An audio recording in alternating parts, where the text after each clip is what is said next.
Today I'm going to tell you about Pattie Boyd while I try to do a graphic 60s eye makeup look. The catch is I'm not very good at makeup, so it will probably be terrible. If you don't know, Pattie Boyd was one of the it girls of 60s swinging London, and she's also one of the great rock muses of all time.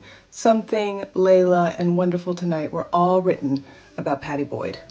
This line up here, I saw someone do it online and she just did it really fast. And you know, eyeliner can sense fear. So we gotta be like Bob Ross and just do it. Just be bold. This is my world and I can make it whatever I want.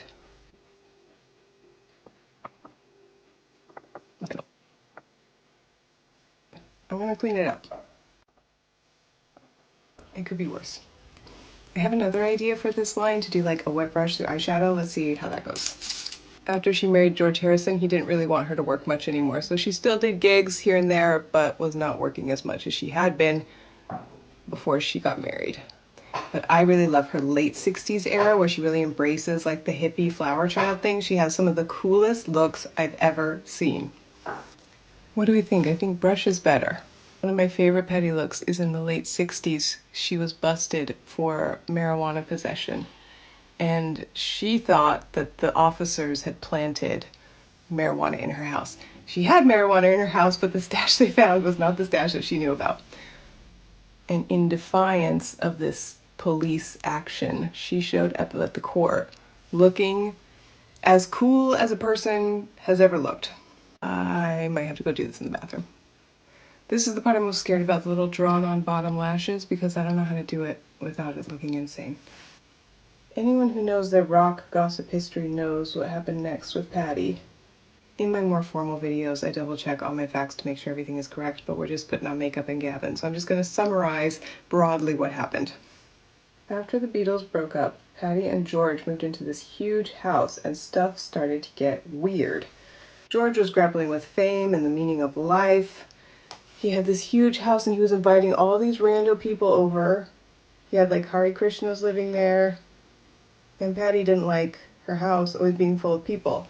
Not just people, often full of women that George was sleeping with. She even found Ringo's wife, Maureen, in bed with George. But don't feel too bad for Ringo, he was stepping out plenty on his own. Around this time, George's friend and fellow guitarist Eric Clapton came around, and he declared his undying love for Pattie Boyd. And then he played her Layla and said that he had written it for her. And Eric was like, if you don't run away with me, I'm going to spiral into hard drug use. And Pattie was like, sorry, I'm married. And so Eric did go off and spiral into drug use. But as life with George got weirder, Eric and Pattie started to write each other again, and eventually she left George for Eric. This doesn't look good. But yeah, all this sounds super juicy, but the thing is, it was the 60s and the early 70s, and they all stayed friends. Ringo, Maureen, George, Eric, Pattie, they all stayed in touch and stayed friends. Ringo was even at Maureen's bedside when she died. So maybe deep down they all did believe in free love, or maybe when you're that famous, there's just a limited number of people who can ever understand what you've experienced, and so you've got to stick together. I don't know.